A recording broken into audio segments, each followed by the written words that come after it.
Greetings, friends. Time for an unboxing video. What this is an EasyCap capture card, and part of the reason why I have this is because I've got another project going on, and I want to take a security camera and be able to feed it into my computer.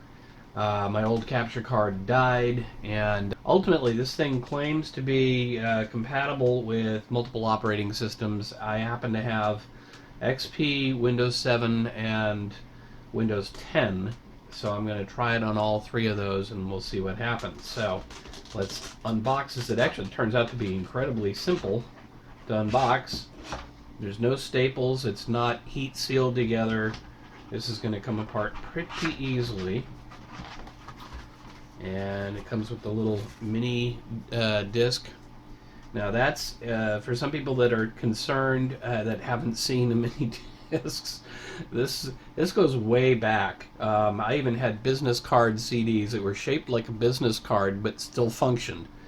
But almost every CD player or CD-ROM drive out there will be able to accommodate both the regular size and this mini size. If you just look inside the player, you'll see there's an extra little indent where you can put that disc. This is the manual, which from the stuff I read online, actually a lot of people were getting a manual that had absolutely nothing to do with the unit, but this one says USB video capture user manual. Well, it says use manual. So I'm going to pretty much ignore that for now, but because most of these are made in China and poorly translated, from what I've seen online, it should be fairly easy to put this together if it works. The back of the card here, basically is just details on what this thing's supposed to do and what the individual connectors are. Let's actually pull it out and look at that. So here's the unit. Has EasyCap. You can remove the cap here, revealing the actual USB. That should just then plug into your USB port. There is from okay, that's a good tight fit, actually. That's a good thing. On the other end, we've got for those unfamiliar, the red and white usually are audio. I'm not actually going to be using audio in this application, so that won't be a part of this evaluation. But this is what I'm going to be using, is the composite, not component, but composite video. And this is S-Video, which I don't happen to have set up for right now. And then the other piece here that I was expecting comes in this little bag, is basically an extension for the USB, but from what I've seen of other online videos, this thing is really cheaply made, and sometimes if you use the extension to hook up the actual EasyCap, it doesn't work. So there's something wrong with the extension for some people. So I'm going to ignore this. I'm going to put all of this out of the picture here, and the next step is going to be for me to take these two things and try and get them to work. Okay, now I'll apologize in advance for the taking a picture of the screen as opposed to doing a screen capture. With Windows XP, it's a bit more difficult without spending a bunch of money to find a screen capture that doesn't have all sorts of watermarks and all the rest of that. So now that we get that out of the way, let's go ahead and insert the CD. Okay, CD is in. Let's see what happens.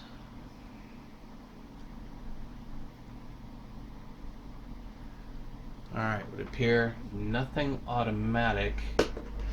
So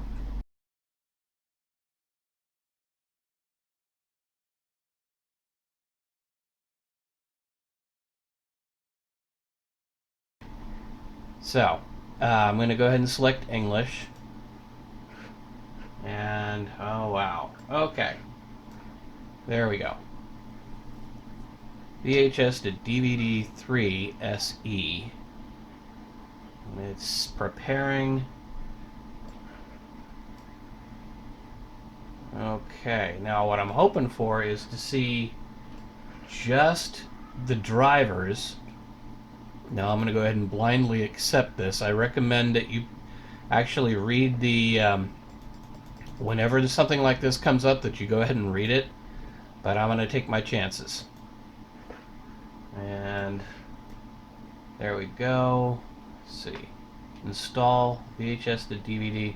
It looks like it's going to try and install the whole software to this machine. The other option here would be for me to go and insert the unit and see if I can find, you know what, that's actually what I'm going to do. I'm going to cancel out of this, and I'm going to reset and do this another way. So the next step, I'm going to go ahead and clear this out, and I'm going to try and plug this thing in without knocking over the camera.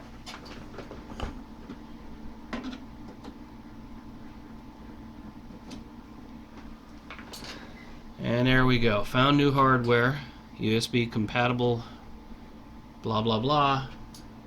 Found new hardware. Actually, now Windows is offering to go and search for the drivers.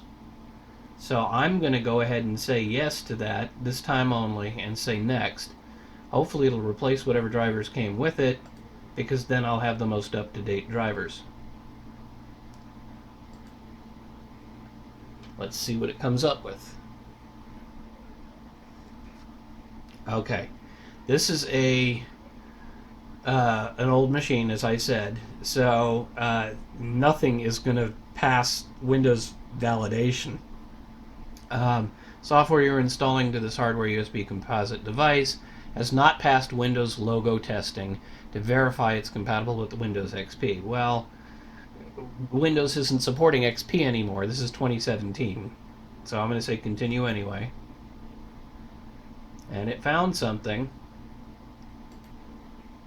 And now it's saying found new hardware, USB device, and we're going to go through this again. Probably because there are both an audio and video component to the capture. That would be my guess. USB video device. Or maybe the first one was just recognizing it was a USB device, and the first one's video and the next one will be audio. So sometimes you got to go through this a few times.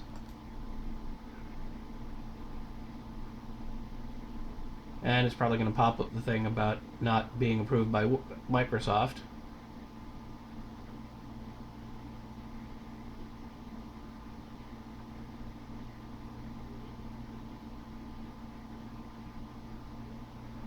Or not. Now it's finding something again. Yes, this time only. USB audio device, that's what I suspected.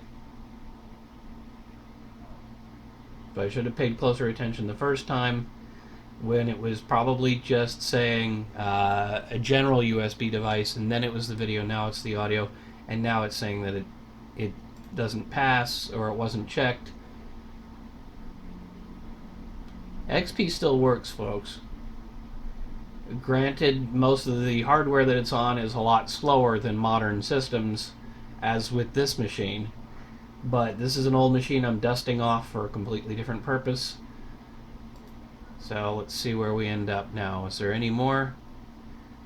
Found new hardware. Your new hardware is installed and ready to use. Alright, well that's kind of interesting. Let's go ahead, before I get a real video source, and test the actual software that it came with. I said I was going to ignore it, but let's go ahead and test it. Oh, product key. Now that probably came on... Well, there's no product key on the envelope, which I had seen with some other ones, so let me get the rest of this.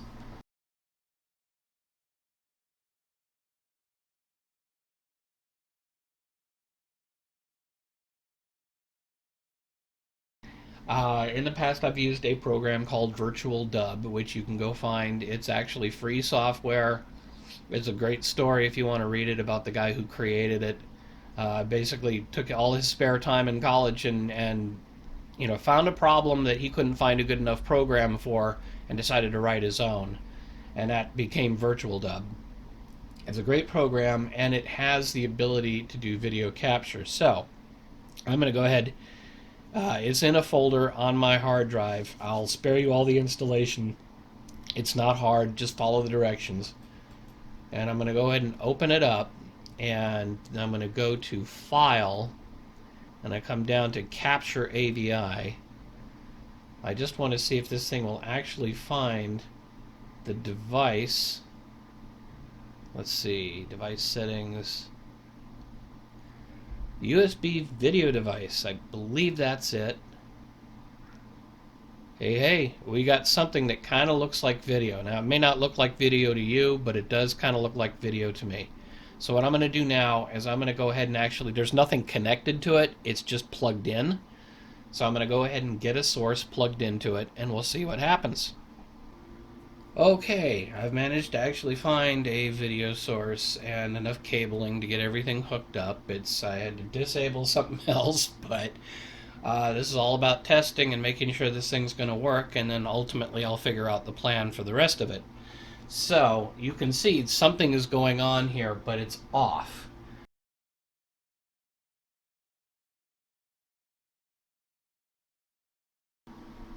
Okay, folks. I finally figured it out, and it was the stupidest little thing, but isn't that always how it happens?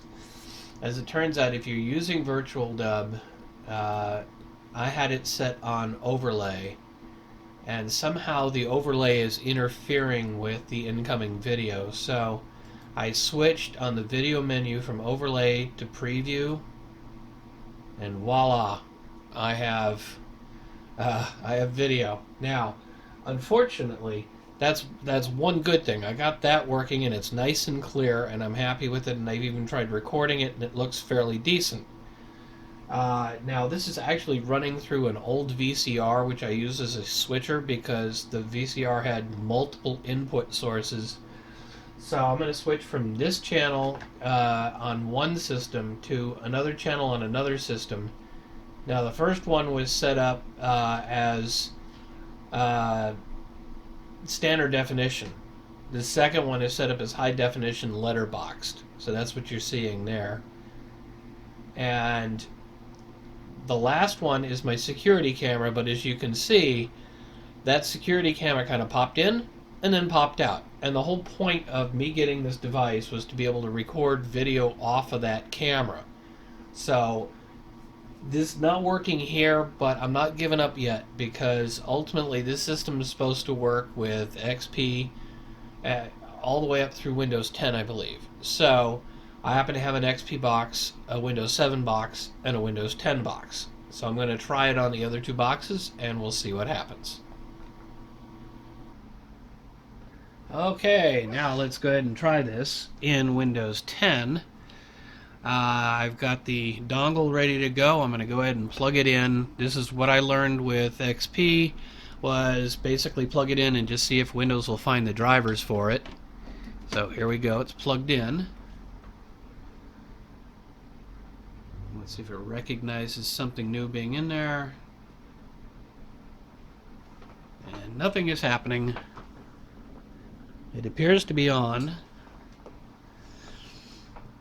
but it's not saying anything.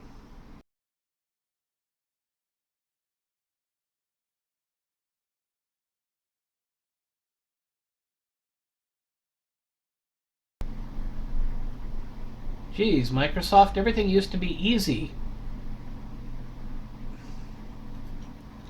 Add. Okay, control panel. This is where we used to find it. Hardware and sound.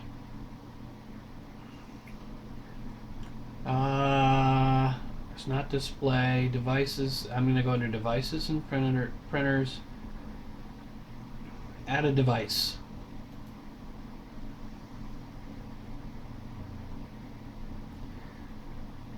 Oh, a bunch of other stuff that it knows about. And there it is. AV to USB. It thinks it's a point of sale barcode scanner.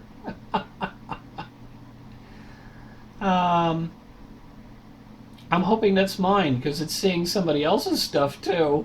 Which, okay, let's try going to next.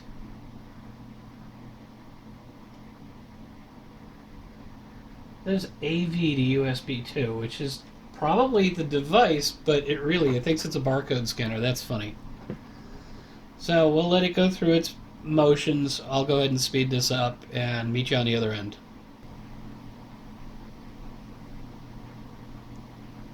Okay, it's doing something.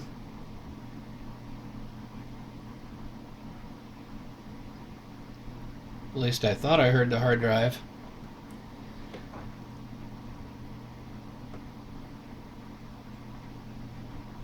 And I'm not seeing anything. So let me go to the device manager and see if it seems to have done anything.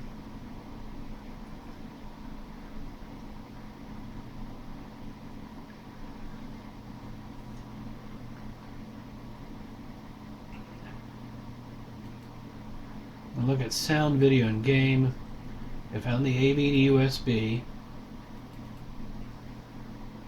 It says this device is working properly. Okay, let's find out about that. So I've got Virtual Dub ready to go here, just so we can compare apples to apples. Let me go ahead and close that. Have it off on another screen. Let me see if we can launch it. There's Virtual Dub. Now we're going to go to File, Capture AVI. Nothing there right now. Let's go to Preview. Nothing there. So let's go to Device. And we need to select it. So there it is. The AV op. There we go. Now we've got the corrupted video again. Let me go from Overlay to Preview. That's the problem we had before. And there we go. We've got actual video. So it does appear that it actually does work in Windows 10. It was just a matter of actually getting Windows 10 to go ahead and install the drivers. So that's a confirmation there. Now let's go look at Windows 7. Okay, Windows 7. Once again, this one is, I'm actually sitting below the camera because it's on the TV. It's pointing at the TV. But this is my media box that I use to record TV. So I've already got Virtual Dub on here, it looks like. So I'm just going to go ahead and plug this thing in and let's see how Windows 7 reacts. And we're plugged in, the light is on, and it says it's installing device driver software. So there, right there for you is something that Windows 10 kind of comes up short on. It really gave me no notification that I saw as to what it was doing. Now it says it's ready to use, so if that's true, this is really simple in Windows 7. So I'm going to go ahead and I'm going to run Virtual Dub. We're going to go to... Now in this case, I only have my security camera hooked up because I didn't want to bother with setting up a DVD and all the rest of that. Worst case scenario, I'll go and do that in a minute if I have to. But we're going to go to Capture AVI. Remember, I'm just using Virtual Dub to prove that it works. Beyond that, if you want to do other things, and I do apologize, the TV's, it's having trouble syncing up with the TV.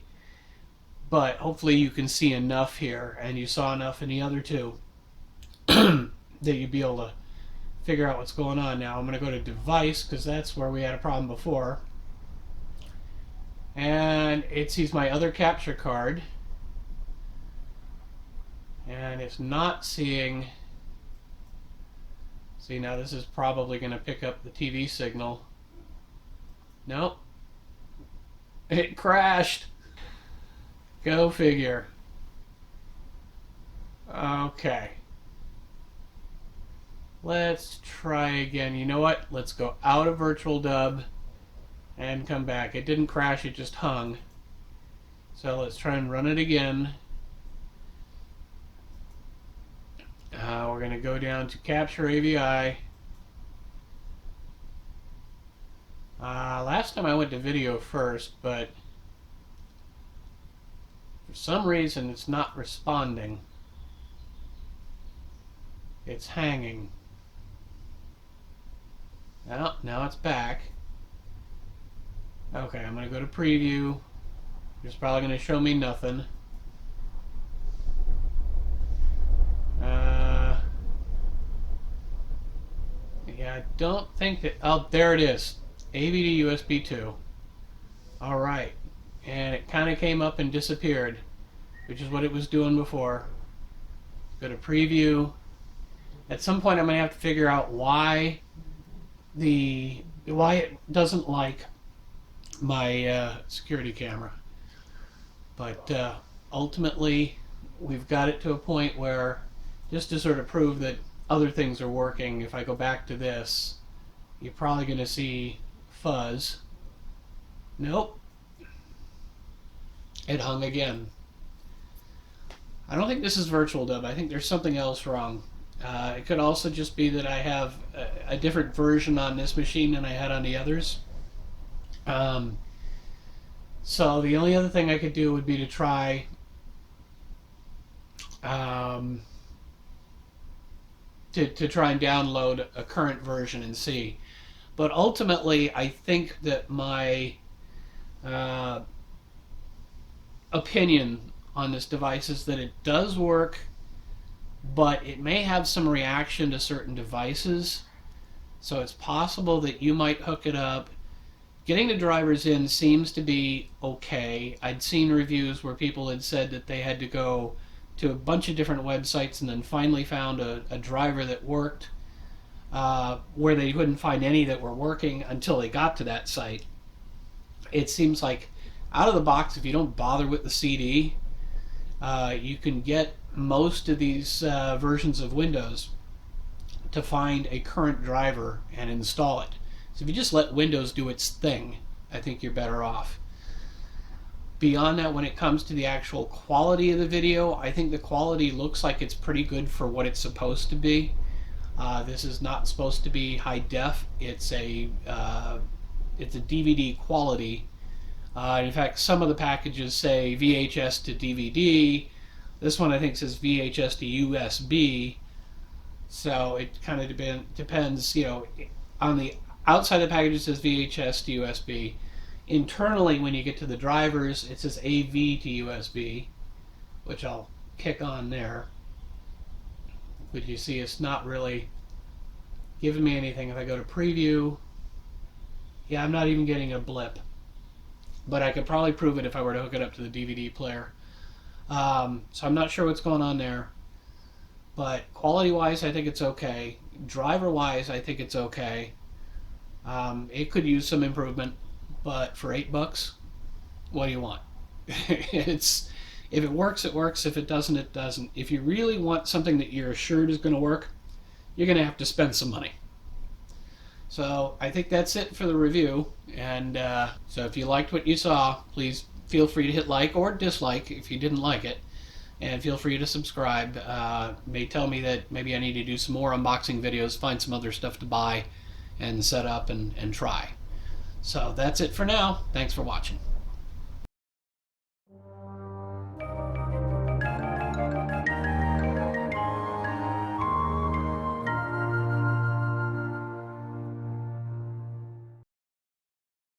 Hey folks, I sincerely hope that you found this video useful. Please feel free to let me know with the thumbs up or the thumbs down, and feel free to subscribe. This was my first review video, so I really hope it did help someone. I know it taught me a lot. Thanks for watching.